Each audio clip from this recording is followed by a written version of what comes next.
Saludos y bendiciones para cada uno de ustedes. Segunda parte de nuestra lección.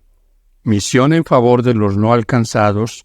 El texto central para este estudio, Mateo 15, 28. Entonces Jesús respondió: Mujer, grande es tu fe, sea hecho como quieres. Y su hija quedó sana desde aquella hora. Desde el principio, un Dios amoroso buscó a sus hijos perdidos. Génesis 3:9. Y hasta hoy, este mismo Dios amoroso sigue tratando de alcanzar a los perdidos. Apocalipsis 14, 6 al 12.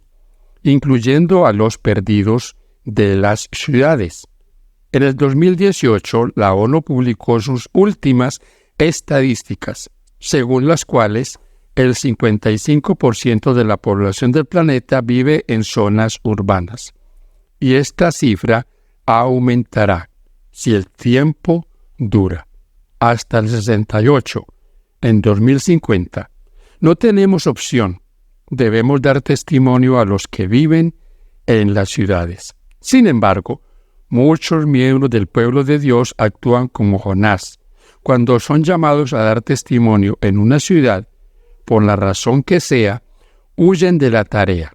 Cuando estuvo sobre la tierra, Jesús ministró no solo a los habitantes de las ciudades de Israel, sino también a los de regiones extranjeras, es decir, a los de afuera de la nación judía y del pueblo elegido. En este estudio vamos a analizar qué dice la Biblia en cuanto al ministerio de Cristo en los de Tiro y Sidón, y extraeremos lecciones para aplicar a nuestra vida actual. Misión a regiones más lejanas. Leemos que Jesús partió con sus discípulos de Genezaret, Mateo 14:34, y se retiró a la región de Tiro y Sidón, Mateo 15:21. ¿Por qué los llevó desde Galilea hasta estos lugares paganos?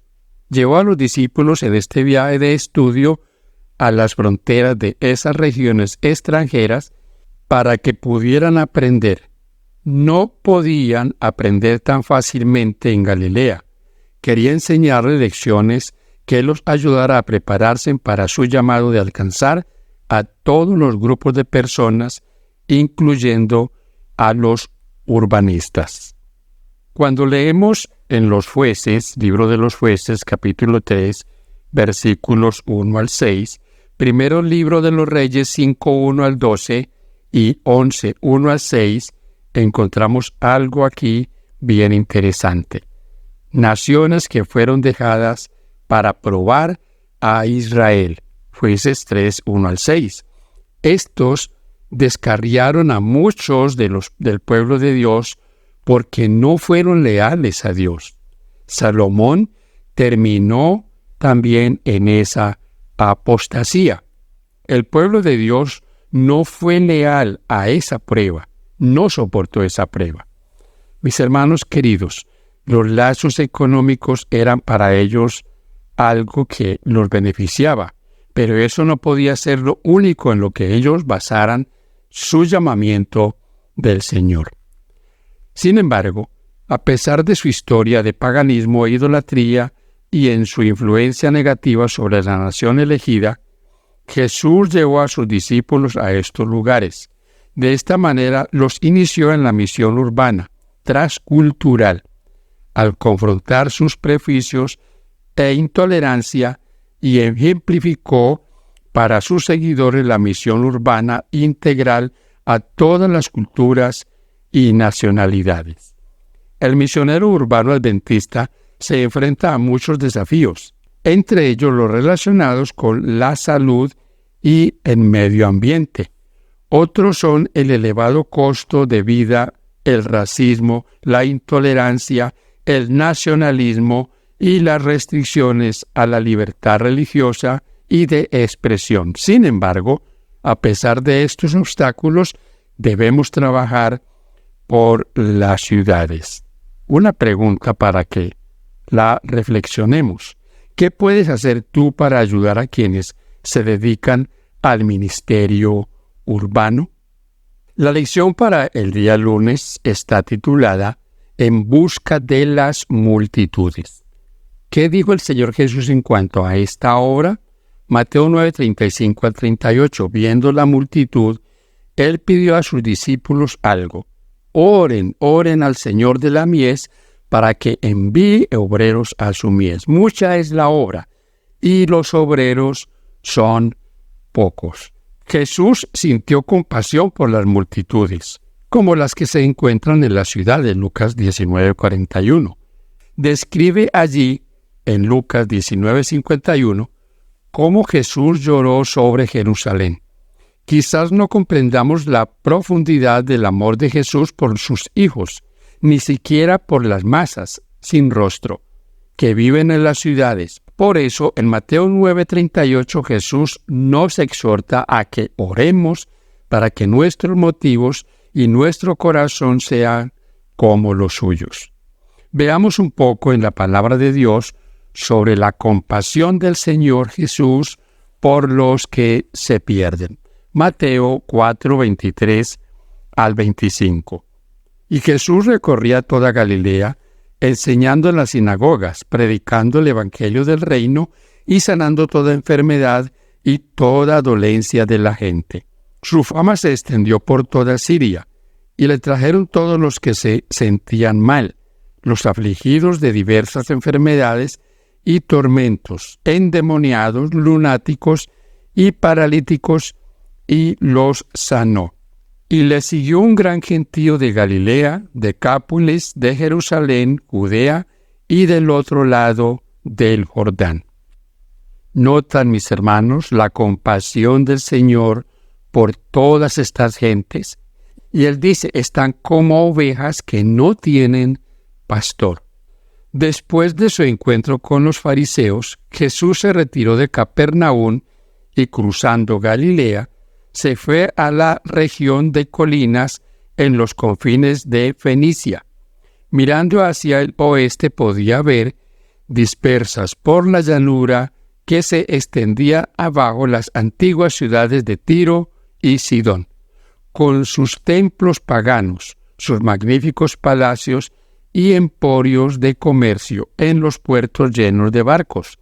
Elena G. de Foix nos hace este comentario en El deseo de todas las gentes, página 371. Pregunta: ¿cómo podemos ayudar a la gente a ver lo inútiles que son en sí sus magníficos palacios y emporios de comercio? ¿Y por qué necesitan a Jesús? En Tiro y Sidón. Los eruditos bíblicos creen que el Evangelio de Mateo se escribió especialmente para el público judío, y que Marcos se escribió pensando principalmente en el público gentil. Es provechoso tener presente esta distinción al estudiar los evangelios. Dos referencias de estos dos evangelios. Mateo 15, 22 al 28, cuando habla de la mujer de Sirofenicia, habla de una cananea.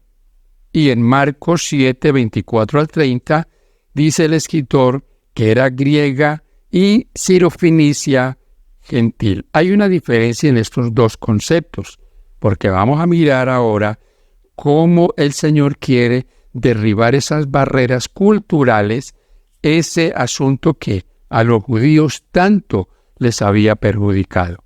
Por eso ellos dejaron de hacer lo que Dios les había encomendado, ser luz para el mundo, y se habían dedicado a ellos mismos. En Marcos 7, la audiencia de Marcos, conformada por gentiles, tendría una respuesta diferente a la de Mateo. Los gentiles no tenían la misma experiencia de los judíos con los cananeos, por lo que se identificarían con esta mujer griega sirofenicia de nacimiento. Jesús curó a uno de los suyos. Para los gentiles, esta mujer era una madre entrañable que estaba preocupada por la condición de su hija y quería que el maestro la sanara más allá de su origen étnico y nacional. Cristo no respondió inmediatamente a la petición de la mujer. Recibió a esta representante de una raza despreciada como la habrían recibido los judíos. Con ello, quería que sus discípulos notasen la manera fría y despiadada con la que los judíos tratarían un caso tal, evidenciado en su recepción de la mujer y la manera compasiva con que quería que ellos tratasen una angustia tal, según lo manifestó en la subsiguiente conexión con lo pedido. Deseado de todas las gentes, página 372. Al leer primera de Juan 2:2, ¿qué nos dice este texto acerca de que todos somos iguales ante Dios, que todos somos pecadores y necesitamos del Salvador? Sección para el día miércoles. Despídela. En los barrios no alcanzados de las ciudades hay muchos que anhelan esperanza. En tiempos de Cristo, que impedía al pueblo de Dios llevar la esperanza del Mesías a ciudades extranjeras como Tiro y Sidón, el nacionalismo, el orgullo y los prejuicios cegaban al pueblo de Dios ante las oportunidades de ver a los más cercanos que anhelaban la esperanza predicha por las profecías del primer advenimiento. Hoy en las ciudades hay muchos grupos poblacionales con los que Jesucristo quiere que su pueblo comparta la bendita esperanza del segundo advenimiento. Tito 2:13. Y así como Jesús no le importó cuál era la nacionalidad o la raza de ellos, tampoco debería importarnos a nosotros. Hechos 10:9-16, versículos 28, 34 y 35. ¿Cómo se resume en esta lección la enseñanza que Jesús quería para ellos a través del Espíritu Santo? Mientras esperaba el almuerzo, Pedro tuvo una visión de un buffet en la azotea. Como un mantel lleno de animales y aves inmundos, 3 veces se le indicó en esta visión que se levantara y comiera. Dios utilizó estas visiones para confrontar el orgullo religioso de Pedro y su intolerancia hacia los gentiles. Finalmente, Pedro comprendió esta verdad. Entonces Pedro tomó la palabra y dijo: en verdad, veo que Dios no hace excepción de personas, sino que acepta al que es fiel y obra rectamente, de cualquier nación que sea. Lamentablemente, esta porción bíblica, Hechos 10, ha sido usada de una manera errada para decir que se puede comer de todo. Pedro, levántate, mata y come. Este pasaje bíblico tiene como principal mensaje es quitar la barrera que había entre judíos y gentiles, quitar la barrera que hay entre nosotros, los que hoy tenemos este mensaje, y aquellos en las ciudades que están corrompidas por el pecado. Muchos de ellos podrían ser rescatados si trabajáramos llenos del Espíritu Santo. El texto clave de este pasaje de Hechos 10 es el versículo 28, que dice: y les dijo: vosotros sabéis que es contra la ley que un judío se asocie con un extranjero o lo visite, pero Dios me ha mostrado que a ningún hombre llame profano o impuro. Hermano querido, el Señor no estaba tratando con los animales inmundos, estaba tratando con seres humanos que para los judíos eran inmundos. Jesús tuvo paciencia para enseñar a sus discípulos que aún no comprendían plenamente que el gran plan de salvación de Dios es para toda la familia humana, no solo para una nación o un grupo étnico determinado.